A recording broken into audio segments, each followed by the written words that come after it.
जितने बच्चे दिवाली से पहले तैयारी करते हैं, ये मान के चलिए दिवाली के बाद 20-30% बाहर हो चुके कंपटीशन के। पिताजी को बताना कैसे है कि हमने फॉर्म भरा था, हमने पढ़ाई की थी, लेकिन नहीं हो पाया हमारा सिलेक्शन। बेटा तुम्हारा सिलेक्शन तो फॉर्म से पहले ही नहीं हो रहा था। तो ये जो इतनी भारी छुट्टियां मिलनी, क्या कीजिएगा इनका, क्या कीजिएगा इनका?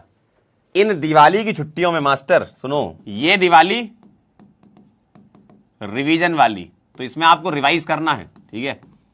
अभी तो आपका ऑर्गेनिक जस्ट स्टार्ट ही हुआ है, तो वो तो जल्दी रिवाइज कर लोगे। बाकी रिमेनिंग आपका फिजिक्स बचा होगा, ठीक है, फिजिक्स को रिवाइज करिएगा, बायोलॉजी को रिवाइज करिएगा, और आपका मेरे ख्याल से फिजिकल केमिस्ट्री हो चुका है, इसको रिवाइज कर लीजिएगा। जो बैकलॉग है वो क्लियर कर लीजिएगा। फिजिकल केमिस्ट्री हो गया, और आपका आईओसी भी हो गया था ना ये, ठीक है।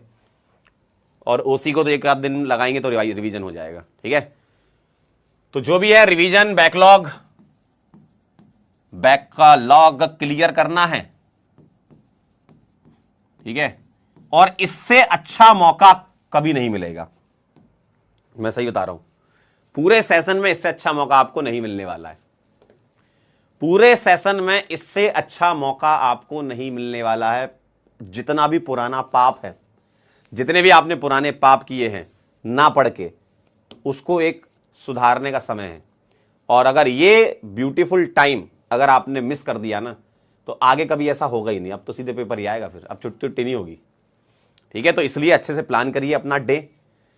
दिवाली के जो दिन हैं, वैसे भी इवनिंग के टाइम में पूजा वगैरह होती है, शाम के टाइम आप दिन में पढ़ सकते हैं आराम से, ठीक है। या अगर मान लें आप दिवाली का एक दिन जो है उसमें कुछ पुराना रिवाइज करना चाहते हैं उसी दिवाली वाले दिन, उसके पहले और बाद में तो पढ़ना ही है भाई, ठीक है। थोड़ा सा फेस्टिवल है तो आपको लगता है कि थोड़ा घर पे भी 1-2 घंटे 3 घंटे मेरे ख्याल से दिवाली की पूजा वगैरह हो जाती है इतने में, है ना। तो थोड़ा सा उसको टाइम को यूज करिएगा, टाइम खराब मत करिएगा। ऐसा टाइम नहीं आएगा, मैं फिर कह रहा हूँ, ठीक है। जब टाइम निकल जाएगा ना, तब आपको लगेगा अरे यार दिवाली का इतना बढ़िया टाइम था यार, क्या बढ़िया टाइम था, मैं सारा क्लियर कर लेता, अपना बैकलॉग सारा रिवीजन हो जाता, ठीक है, ठीक है ना, समझे। कह रहे एक्स्ट्रा लेक्चर ना, मेरी तरफ से कोई एक्स्ट्रा लेक्चर नहीं। कहाँ एक्स्ट्रा, कहाँ से दूंगा? 4 ही तो लेक्चर हुए, मेरा एक्स्ट्रा कहाँ से आएगा यार? हैं, मैं क्या ही करूंगा एक्स्ट्रा करके? 4 ही तो, 5 तो लेक्चर हुए अपने, कितने 6 हो गए ना। आईयूपीएससी का क्या ही एक्स्ट्रा दूंगा मैं आपको, है ना। इससे अच्छा नहीं कि तुम पुराने ये फिजिकल केमिस्ट्री और इनऑर्गेनिक केमिस्ट्री को यूज कर लो, मतलब जो छुट्टियां मिली हैं, ठीक है, क्लियर है। तो ये चीजें आप ध्यान रखिएगा, ये सब क्लियर करना है आपको। जो भी बैकलॉग है, दिन को अच्छे से यूज करें, है ना। जो सुबह उठते हो वैसा ही शेड्यूल रखें जैसा आप पढ़ते हो। आप इसको छुट्टी को छुट्टी की तरह मत माने, छुट्टी को एक अपॉर्चुनिटी की तरह माने कि यार ऐसा जो समय आया है मेरे पास, इसको यूज करूंगा। तो जो भी आपका शेड्यूल चलता है वो चलने दीजिए, है ना। सुबह 8:30 से क्लास होती है, बिल्कुल वैसी उसी स्लॉट में बैठिए, उसी स्लॉट में, मतलब आपको फील नहीं आनी चाहिए ऐसा कि छुट्टी चल रही है ना। 8:30 AM जो आपकी फिजिक्स की क्लास होती है ना। 11 बजे तक आप फिजिक्स पढ़ते हो मेरे ख्याल से, है ना, 10:45 तक पढ़ते होगे। इसमें आप फिजिक्स ही पढ़िए, ठीक है। 11 से 1 आप केमिस्ट्री ही पढ़िए, है ना। आप इसमें केमिस्ट्री ही पढ़िए, इसमें फिजिक्स पढ़िए, इसमें केमिस्ट्री पढ़िए।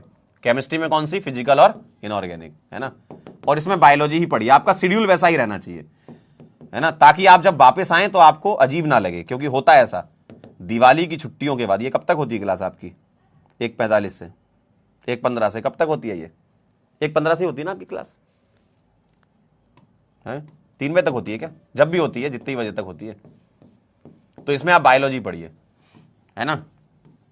और एक बहुत बढ़िया चीज आपको बता रहा हूं, एक बढ़िया चीज आपको बता रहा हूं।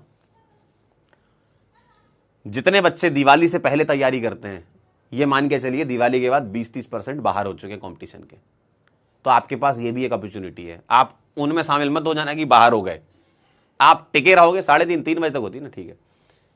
आप ये मान के चलिए कि स्टार्टिंग में 100 बच्चे अगर थे, चाहे पूरे यूनिवर्स की बात कर रहा हूं मैं, सभी ऑनलाइन क्लासेस सभी ऑफलाइन क्लासेस को मिलाने, पूरे हिंदुस्तान की नीट के पेपर की बात कर रहा हूं।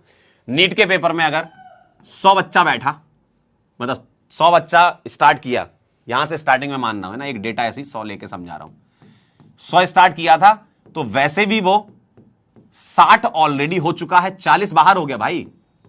40 तो भाई साहब गैस की तरह उड़ गया है, दिख नहीं रहा है वो कहां है, लोग ढूंढ रहे हैं कहां है बच्चा। तो 40 तो उड़ चुका दिवाली तक तो। और दिवाली के बाद इसमें से भी 20-30% बच्चा उड़ जाएगा, तो बचेगा 40, यहां से 20 फिर उड़ गया दिवाली के बाद।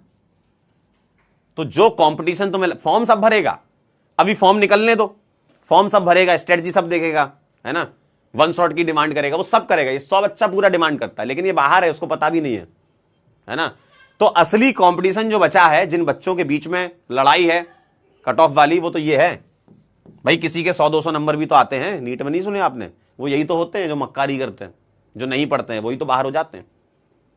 तो जो बचा है बच्चा, वो वैसे भी 40 बचा है यार। तुम जो सोच रहे इतना कंपटीशन था, हाँ कंपटीशन है, फॉर्म में दिखेगा तुमको, बस कंपटीशन तुमको फॉर्म में दिखेगा। इतने बच्चों ने फॉर्म भरा, न्यूज में भी निकलेगा, इस साल 400 करोड़ बच्चों ने फॉर्म भरा है, वो दिखेगा तुमको भाई, कि इस साल 500 करोड़ बच्चों ने फॉर्म भरा है, वो फॉर्म में दिखेगा आपको।